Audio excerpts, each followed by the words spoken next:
So I just saw this post, Shiv Rawali's Alpha may witness an underwhelming opening at the Indian box office. And you might be wondering कि ये कौन है? तो ये है director of this movie, जिनका नाम भी अभी तक किसी ने नहीं सुना था। पर जैसे जैसे ये मूवी फ्लॉप होने की तरफ आगे बढ़ेगी, हमें और भी नाम पता चलेंगे इस मूवी से related. And this is why लोग आलिया के प्यार को इतना ज्यादा हेट करते हैं, वर्स्ट प्यार बुलाते हैं पूरे बॉलीवुड में। क्योंकि फ्लॉप होना ना होना एक अलग चीज है, पर इस तरह की चीजें उनका पीआर काफी टाइम से कर रहा है। अभी तक वो लिटरली हर जगह दिख रही थी promoting this movie. She was trying so hard कि ये मूवी चल जाए, और अब तक सिर्फ उनका नाम लिया जा रहा था हर जगह कि ये आलिया भट्ट की मूवी है। शार्वरी के लिए लोगों को इतना आउटरीच करना पड़ गया कि भाई उसकी भी मूवी है, उसे भी दिखाओ, तब उसे दिखाया गया। पर अब सडनली ये मूवी शिव रवाली की है, एंड ये कोई पहली बार नहीं हो रहा। कलंक के वक्त भी she was everywhere promoting that movie. पर जब वो मूवी फ्लॉप होने लग गई, तब ऐसे आर्टिकल्स आने लग गए कि माधुरी दीक्षित कलंक अंडर परफॉर्म्स। मतलब जब कोई मूवी अच्छा परफॉर्म नहीं करती, तब वो मूवी आलिया के अलावा सबकी हो जाती है, भले ही रिलीज से पहले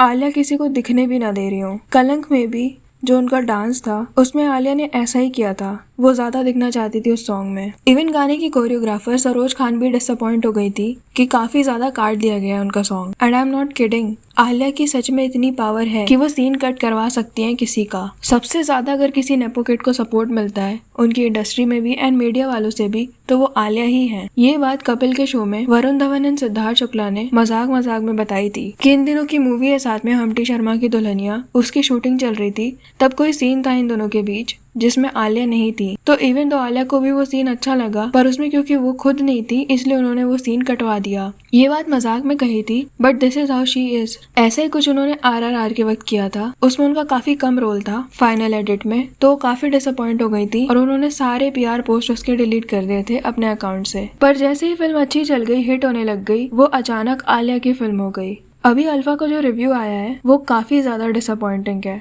मतलब इतने ज्यादा खराब रिव्यू की एक्सपेक्टेशन तो नहीं की होगी। तरण आदर्श ने भी इस मूवी को 1.5 स्टार दिए हैं, तो और क्या ही कह सकते हैं। इमेजिन लोग पहले ही बहुत ज्यादा एक्सपेक्टेशन हाई नहीं रख रहे थे इस मूवी को लेकर, और उसमें भी वो लोग डिसअपॉइंट हो गए, क्योंकि आधी स्टोरी तो ट्रेलर में ही रिवील कर दी। आलिया को बॉबी देओल का कैरेक्टर ट्रेन कर रहा है, फिर शार्वरी और उसकी फाइट हो रही है, फिर ये दोनों एक हो जा रहे हैं और बॉबी देओल के कैरेक्टर के अगेंस्ट हो जा रहे हैं। दैट्स इट, यही है मूवी में। यहाँ तक कि ऋतिक रोशन का कैमियो है वो भी ट्रेलर में दिखा दिया कि बस चले जाओ मूवी देखने। सीम्स लाइक इन लोगों को खुद भी ज्यादा कॉन्फिडेंस नहीं था इस चीज को लेकर, इसलिए इतना कुछ दिखा दिया ट्रेलर में ही। अच्छा, तरण आदर्श या फिर बाकी लोग भी जो अल्फा और धुरंधर को कंपेयर कर रहे हैं, वो भी कुछ लोगों को अनफेयर लग रहा है कि दोनों चीजों को कंपेयर करने की क्या जरूरत है। पर देखो, दोनों का जॉनर एक ही है, दोनों ही एक्शन फिल्म्स हैं, पेट्रियोटिज्म वगैरह दिखाया जा रहा है, तो कंपेयर तो ना चाहते हुए भी लोग करेंगे ही कि ये YRF के स्पाई यूनिवर्स वाले कितना ग्लैमर और बेसिकली कितना अनरियलिस्टिक बनाते हैं। आलिया काफी मिसफिट लग रही है इस रोल के लिए। वो जो भी करने की कोशिश कर रही है एक्शन सीन्स में, नॉनचलांट बनने की कोशिश कर रही है, वो पहले ही काफी क्रिंज लग रहा था लोगों को। और बॉबी देओल की जो खराब सी हरियाणवी है ट्रेलर में,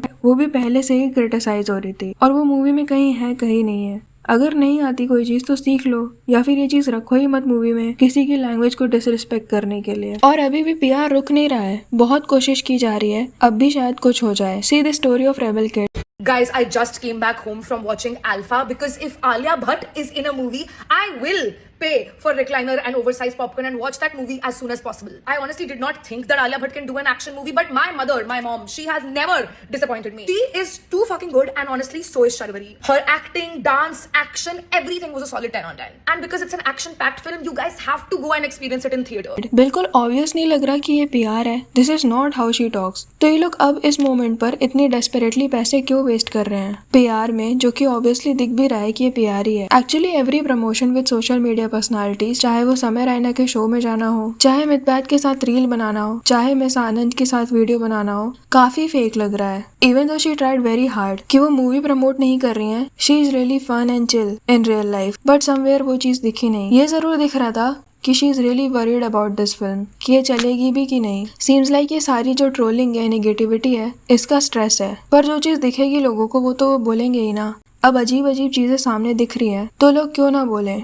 जैसा अनुपमा चोपड़ा का अलग ही लेवल का ऑब्सेशन है आलिया के साथ। जब सबको ये मूवी बिलो एवरेज लग रही थी, तब भी उन्हें ये बहुत अच्छी लगी। इवन जो आधे से ज्यादा सीन्स एंड डायलॉग्स हैं मूवी में जो किसी और मूवी से उठाए गए हैं, उसकी भी तारीफ कर दी उन्होंने कि क्या नॉस्टैल्जिया है। She said despite being petite, Alia Bhatt makes the action scenes work. And made them look cool and convincing on screen. और चलो मान लेते हैं कि हो सकता है उन्हें सच में मूवी अच्छी लग गई हो, क्योंकि सबके अपने अपने प्रेफरेंस होते हैं, बट उनका आलिया को लेकर ये जो सॉफ्ट कॉर्नर है या फिर PR स्ट्रेटेजी है, ये हमेशा से ही है। रिमेम्बर जब शाहिद अपनी मूवी प्रमोट करने के लिए आए थे उनके शो पर, तो वो उनसे पूछने लग गई कि आलिया के अगेंस्ट नेगेटिव PR चलाया जा रहा है ड्यूरिंग कांस। एक्ट्रेसेस इनसिक्योर हो रही है उनसे ये नैरेटिव फैलाने के लिए कि जितना हेट आलिया को मिल रहा है सब नेगेटिव PR है उनके अगेंस्ट। पर शाहिद ने उस चीज को बहुत अच्छे से हैंडल किया। He said, I personally never believe anything anybody says unless I'm in the room or I saw it for myself. I take everything with a pinch of salt.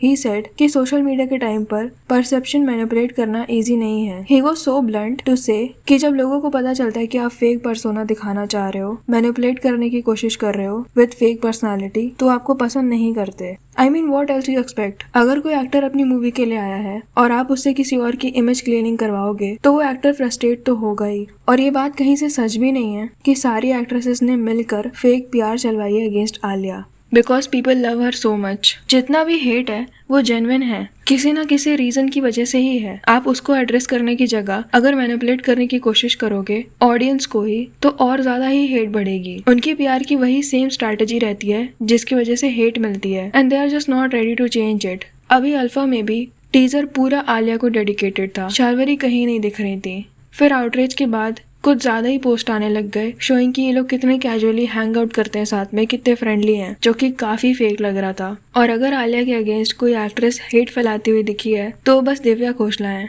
और वो भी कोई PR नरेटिव नहीं चला रही, सामने ही बोल रही हैं like this, went to City Mall PVR for Alpha show, theatre was totally empty, all theatres going empty everywhere. Alia Bhatt सच में बहुत अल्फा है, खुद ही टिकट खरीदी और फेक कलेक्शन अनाउंस कर दिए। Wonder why paid media is silent, we should not fool audience. तो दिव्या को आलिया से प्रॉब्लम जिगरा मूवी के वक्त से है, क्योंकि उससे पहले उन्होंने सेम मूवी की थी, बस यहाँ पर आलिया अपने भाई को बचा रही होती है एंड वहाँ पर वो अपने हस्बैंड को। और ये मूवी फ्रेंच एंड हॉलीवुड दोनों जगह बन चुकी है, जिसमें थोड़ा बहुत स्टोरी चेंज है। तो दिव्या की जो मूवी थी उसके लिए मुकेश भट्ट ने राइट्स खरीदे हुए थे, फिर भी वो फ्लॉप हो गई, उसके बारे में ज्यादा बात नहीं हुई। तो उनको ये प्रॉब्लम थी कि आलिया की मूवी के बारे में इतनी बात क्यों हो रही है। इवन दो बाद में जिगरा भी फ्लॉप भी हो गई, पर उसके बारे में भी वो ऐसे ही पोस्ट कर रही थी कि एम्प्टी थिएटर्स हैं, फेक हाइप है, जिसके बारे में आलिया ने तो कोई रिप्लाई नहीं किया, बट करण जौहर ने जरूर कर दिया कि silence is the best speech you will ever give to fool, जिस पर दिव्या ने लिखा Truth will always offend fools opposed to it.